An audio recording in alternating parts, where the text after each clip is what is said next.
Há alguns anos atrás, dois filmes britânicos receberam o Oscar da Academia de melhor filme do seu respectivo ano. E ambos foram a respeito de dois homens. Um foi Eric Liddell e o outro foi Gandhi. Ambos tiveram a força e a coragem, quando sob pressão, de dizer não a si mesmos, de exercer autodisciplina. Quero tomar como meu texto de hoje 1 Coríntios, capítulo 10, começando com o versículo 12. Aquele, pois, que pensa estar em pé, veja que não caia. Não vos sobreveio tentação. Ouçam isto: não vos sobreveio tentação que não fosse humana. Todo ser humano enfrenta tentações no decorrer de sua vida. Mas Deus é fiel e não permitirá que sejais tentados além das vossas forças. Pelo contrário, juntamente com a tentação, vos proverá livramento, de sorte que a possais suportar. Deus proveu escape, se você conhece a Cristo. Bom, aqueles dois filmes tiveram um tremendo impacto sobre o mundo. O de 1982 foi Carruagens de Fogo, a história de Eric Liddell, um jovem que disse não a si mesmo e sim a Cristo. Ele surpreendeu o mundo quando se recusou a correr num domingo nas Olimpíadas de Paris de 1924. E vocês todos sabem que ele disse não até mesmo ao príncipe de Gales, que lhe pediu que corresse, porque ele era o homem mais rápido do mundo nos 100 metros. Mas ele disse não, porque ia ser num domingo e era contra suas convicções bíblicas escocesas.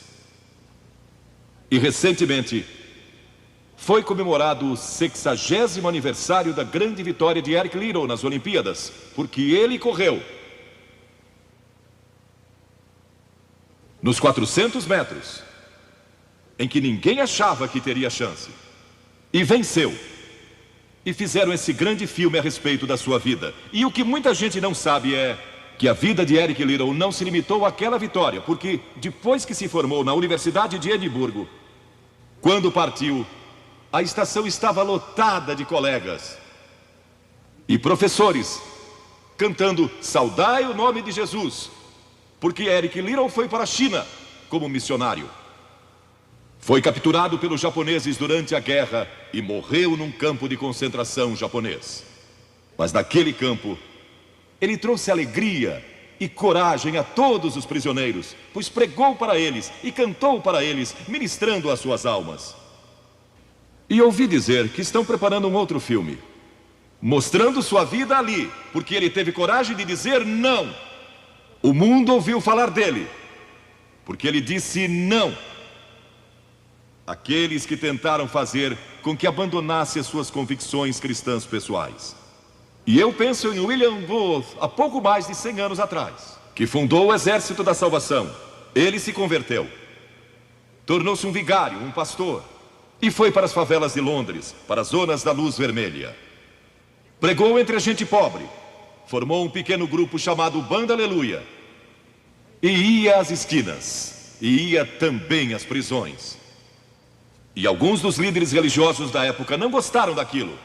E assim ele foi chamado diante de uma conferência de líderes religiosos. E disseram: William Booth, você vai pregar onde nós o mandarmos, senão será excomungado. Ali estava ele, diante daquela vasta assembleia de pastores. Que podia dizer? Catherine Booth, que se tornou tão famosa quanto ele, sua esposa, estava na galeria e abanou o seu lenço gritando: William, diga não! E William obedeceu sua esposa e disse não. E assim nasceu o Exército da Salvação.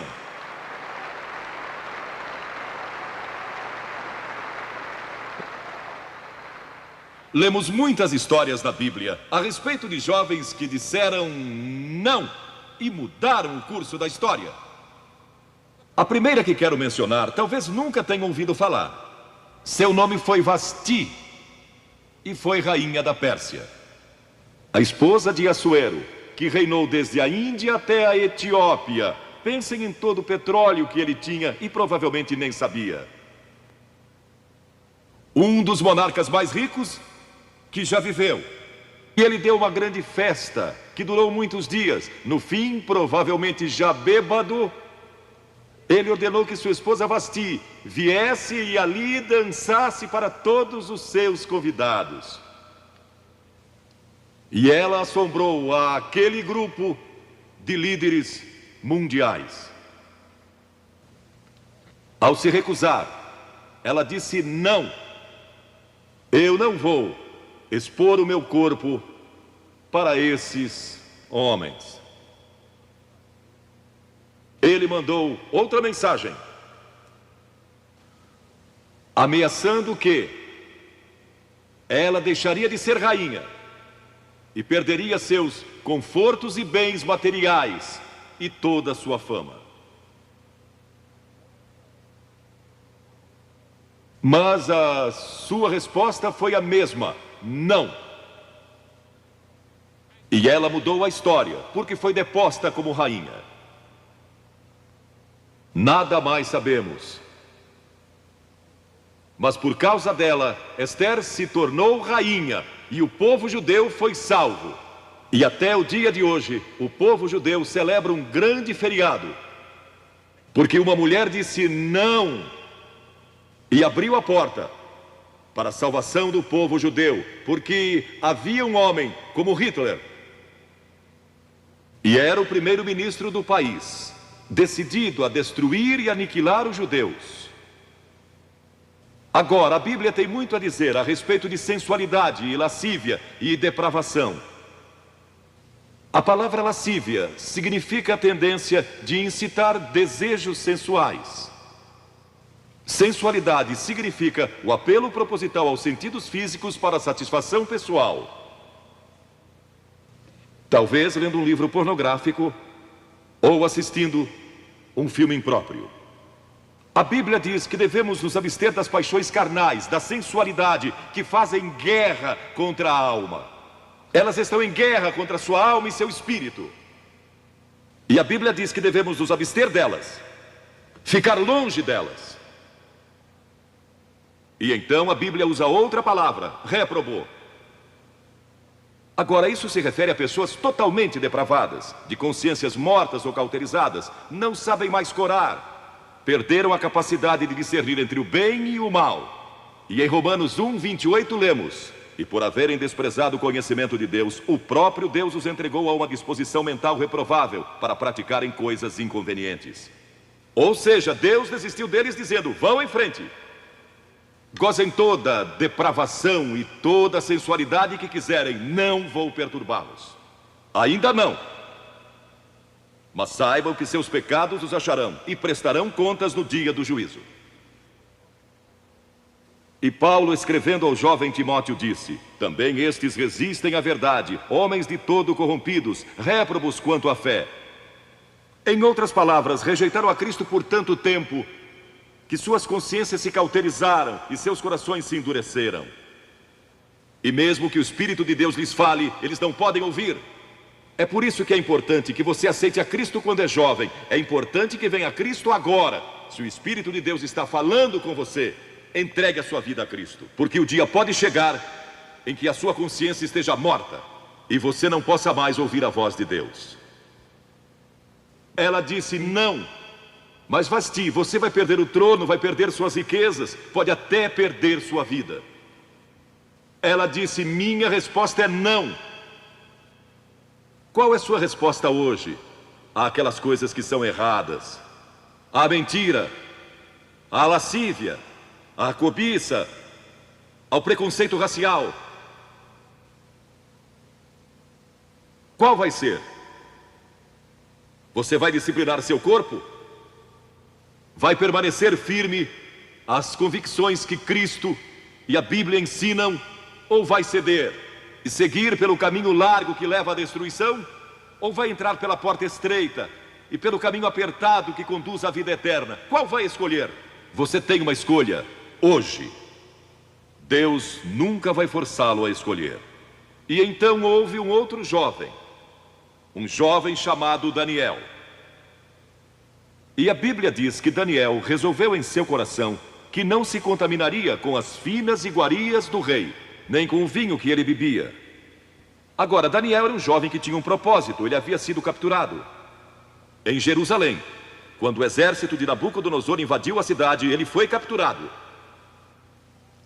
e levado através de milhares e milhares de quilômetros à Babilônia. A quase 3.000 quilômetros de sua própria terra, sem aviões nem automóveis. Eram semanas de viagem. Mas ele estava resolvido a servir a Deus, e não devia ter mais de 12 ou 15 anos de idade.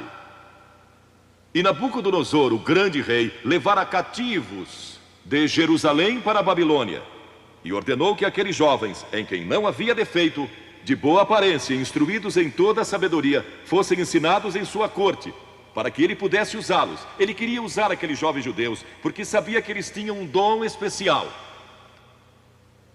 E durante o período de treinamento, mandou que lhes dessem os melhores vinhos e as mais finas iguarias, e todos os confortos disponíveis na corte de Nabucodonosor. Mas Daniel disse: não, não quero o vinho do rei, e não quero as iguarias do rei. Quero dormir no chão, não numa cama de penas. Quero viver uma vida simples e também disciplinada. Que diferença dos que mal podem esperar pelo dia em que possam sair de casa e se divertir. Mas não Daniel. Daniel estava longe de casa e ninguém saberia se ele fizesse algumas dessas coisas. Ninguém saberia se ele tivesse uma namorada e dormisse com ela, ou se embebedasse com o melhor vinho do rei. Ninguém saberia lá em Jerusalém, e ele poderia ter se tornado muito popular. Mas esse primeiro não, quando jovem, preparou-o para o grande não, quando era primeiro-ministro da Babilônia, e foi lançado na cova dos leões, porque não abandonou sua fé em Deus.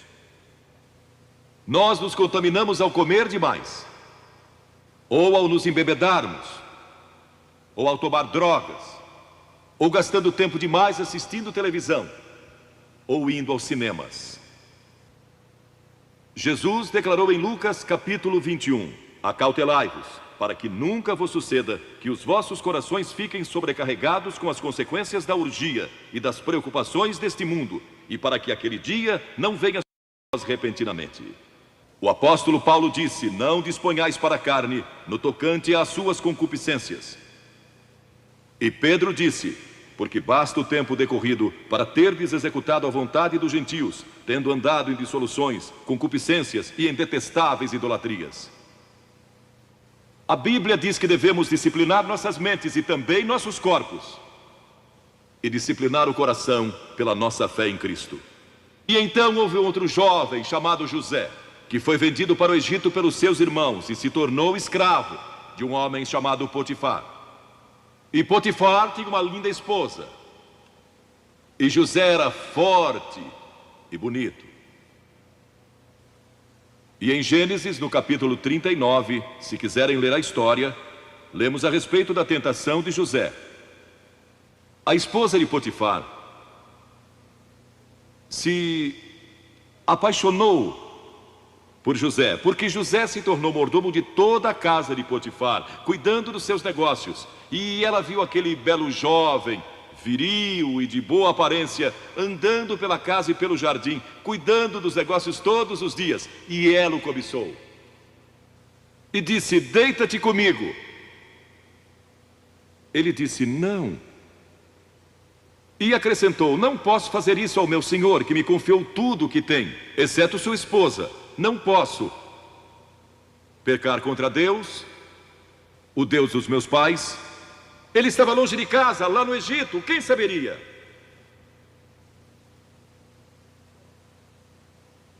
Mas disse não. E quando disse não, na última vez, ela o agarrou e ele fugiu dela, deixando sua capa. E ela começou a gritar, chamando os servos e dizendo: ele tentou me violentar.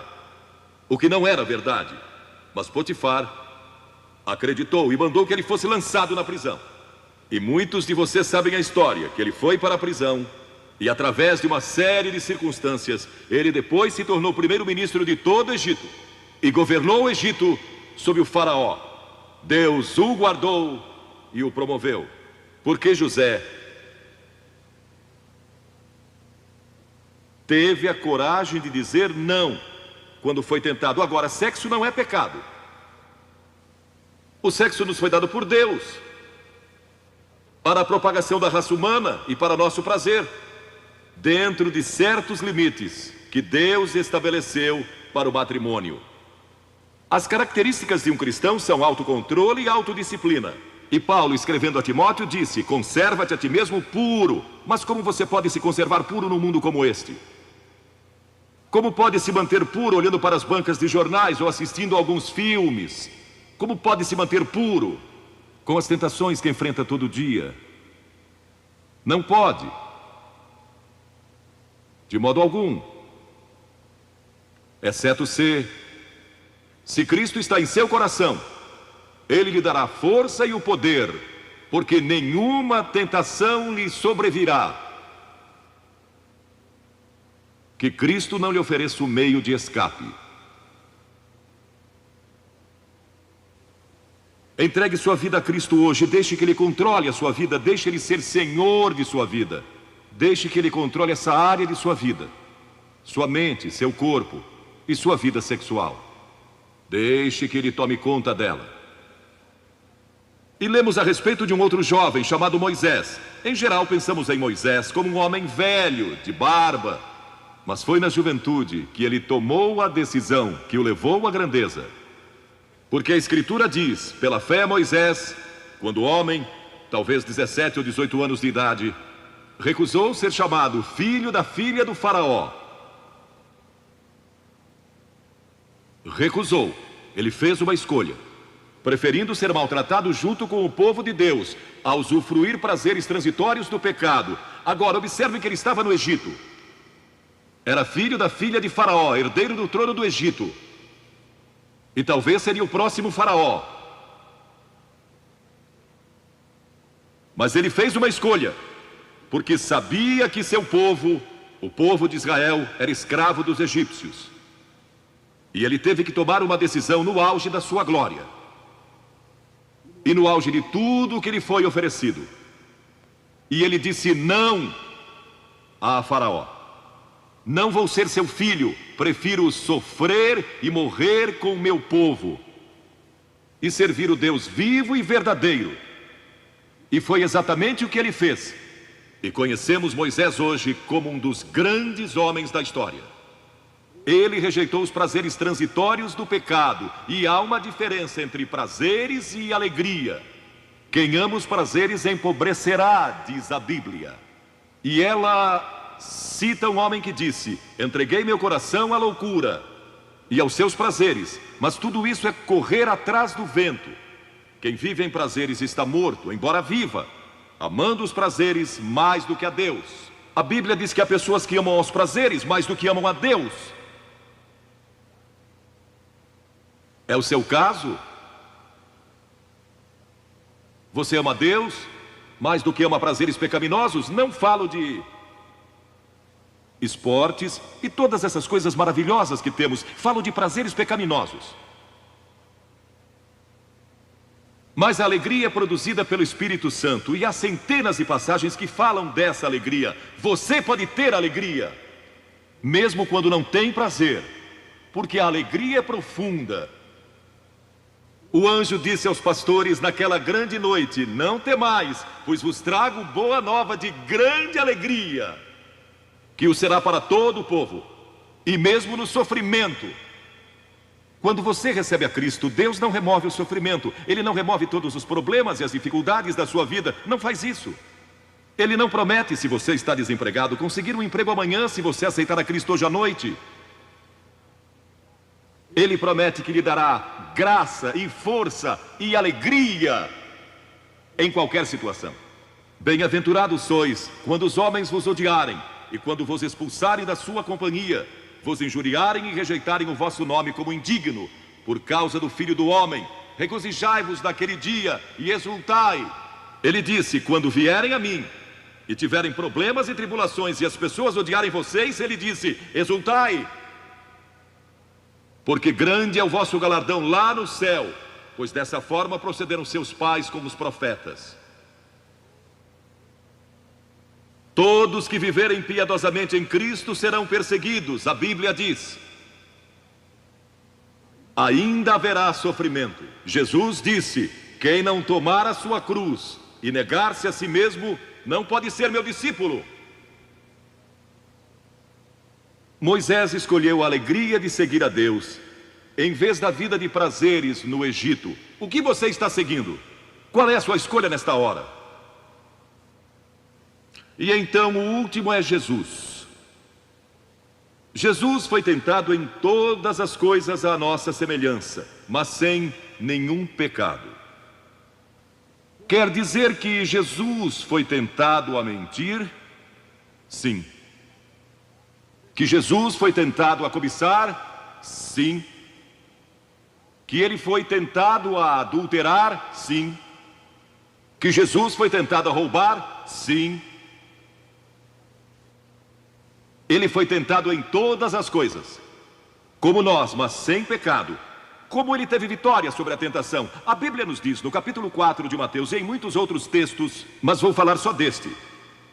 O diabo veio a ele quando ele estava faminto e sedento e disse: se és o Filho de Deus, manda que estas pedras se tornem em pães. Observem que ele tentou colocar dúvidas na mente de Jesus quanto à sua identidade. Agora, Jesus era o Filho de Deus, nascido de uma virgem, Filho de Deus, que foi ressuscitado dos mortos pelo poder de Deus e está vivo hoje. Mas o diabo pôs dúvidas em sua mente. Ele estava fraco e cansado e faminto, um ser humano. Ele não enfrentou o diabo como Filho de Deus, enfrentou-o como homem. E ele sempre respondeu citando as Escrituras. É por isso que você deve decorar as Escrituras. Nem só de pão viverá o homem, mas de toda palavra que procede da boca de Deus. Jesus disse que há uma coisa que é mais importante que a comida, e sexo, e coisas materiais. É sua vida espiritual. E então ele disse: se tu és o Filho de Deus, atira-te abaixo, porque está escrito: aos seus anjos ordenará a teu respeito que te guardem, para não tropeçares. E Jesus de novo respondeu: está escrito, não tentarás o Senhor teu Deus. E então o diabo levou a um alto monte e lhe mostrou todo o futuro do mundo, todos os reinos que ainda estavam por vir. E lhe disse: se dobrares o teu joelho e me adorares, eu te darei todos os reinos do mundo e sua glória. Jesus não argumentou se ele podia fazer isso. O diabo pode dar-lhe qualquer coisa. Alguns de vocês estão vendendo as suas almas por nada, coisa sem valor. A Jesus ele ofereceu o mundo todo, mas ele sabia que a cruz estava esperando por ele, e o único meio de salvação para o mundo era a cruz. Se tivesse obedecido o diabo, nós nunca teríamos tido a oportunidade de sermos salvos e perdoados. Jesus teria tomado um atalho e nós estaríamos perdidos. Mas Jesus disse: está escrito, ou melhor, começou dizendo: retira-te, Satanás, porque está escrito: ao Senhor teu Deus adorarás e só a Ele darás culto. E assim o diabo deixou, e anjos vieram e o serviram. Observe como Jesus enfrentou o diabo ao ser tentado. Primeiro, ele citou as Escrituras. Segundo, ele estava cheio do Espírito Santo. E terceiro, estava na vontade de Deus. Você está disposto a dizer não às tentações do diabo? Está? Pense nisso. E está disposto a dizer sim às declarações de Cristo, de que Ele é Filho de Deus, e quer que Ele entre em seu coração e perdoe seus pecados, salvando? Eu sei, muitos de vocês foram batizados e confirmados. A maioria de vocês talvez sejam membros de uma igreja, ou se identificam com uma igreja, ou talvez vão à igreja 2 ou 3 vezes ao ano. Não sei se fazem isso ou não, mas sei que muitos o fazem. Mas não podem declarar aqui hoje: eu sei que meus pecados foram perdoados, eu sei que vou para o céu. Deus está disposto a perdoar todo o seu passado hoje por causa da cruz. Deus está disposto a dizer: eu perdoo você, porque Ele ama você. E Deus se interessa por você como se você fosse a única pessoa em todo o mundo. E você pode recebê-lo nesta noite. Você diz: o que preciso fazer? Primeiro, deve estar pronto a se arrepender dos seus pecados. O primeiro sermão de Jesus foi sobre arrependimento. E a palavra arrependimento significa mudança, mudar suas ideias, mudar seu estilo de vida. Deixar que Cristo entre e o ajude a mudar. Está pronto a fazer isso? Não pode mudar por si mesmo. Mas Ele o ajudará a mudar. Não que você será perfeito. Significa que vai dar à sua vida uma nova direção. E Ele estará com você para ajudá-lo. À medida que você anda dia a dia com Cristo. Você vai falhar e vai errar. Não vai ser perfeito. Mas Cristo estará com você, se estiver pronto a se arrepender. Diga a Deus: nesta hora eu pequei e me arrependo, e estou pronto a mudar. E então a segunda coisa é que você o recebe pela fé. Cliff disse há pouco que você não pode racionalizar a salvação. Há certas coisas que podemos compreender, mas muitas delas a princípio você não pode entender. Tem que vir como uma criança, dizendo: não posso entender tudo, mas eu te recebo em meu coração hoje pela fé. Pela fé que somos salvos, pela fé e não por obras, para que ninguém se glorie. Pela graça que somos salvos. E então a terceira coisa: você está pronto a sair daqui hoje dizendo: vou segui-lo e servi-lo o melhor que me for possível. Sabem, em nossa reunião em Bristol, algumas semanas atrás, estava ali um jovem de 17 anos, e ele tinha ido à autoescola aquela tarde. E pediu que seu instrutor o deixasse em um dos portões do estádio. E entre aquela multidão, ele encontrou sua família, que tinha sido convidada para a cruzada. E no encerramento, ele e sua irmã fizeram o que vou pedir que vocês façam hoje. Vieram à frente e ficaram diante da plataforma, indicando que estavam entregando suas vidas a Cristo. Uma semana depois, esse rapaz de 17 anos morreu num acidente num túnel que desmoronou. Talvez vocês até tenham lido nos jornais. Ele disse sim a Cristo, nunca imaginando que em poucos dias ele estaria indo ao céu. E nós o veremos lá outra vez. Você sabe para onde iria se isso acontecesse com você?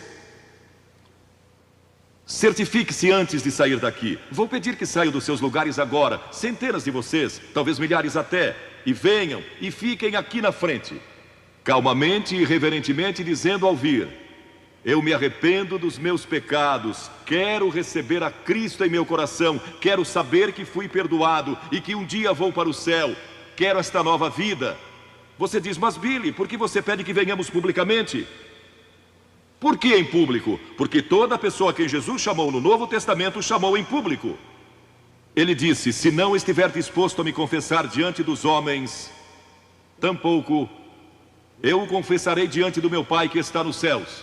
Jesus morreu publicamente por você, despido, sangrando, diante de toda aquela multidão. Por você. Certamente você pode vir à frente hoje declarar sua entrega a Cristo. Não somente os jovens, talvez você tenha 70 ou 80 anos. E Deus falou com você hoje. Levante-se e venha. Vamos esperar por você. Você que está assistindo pela televisão, em outras partes da Inglaterra ou do mundo,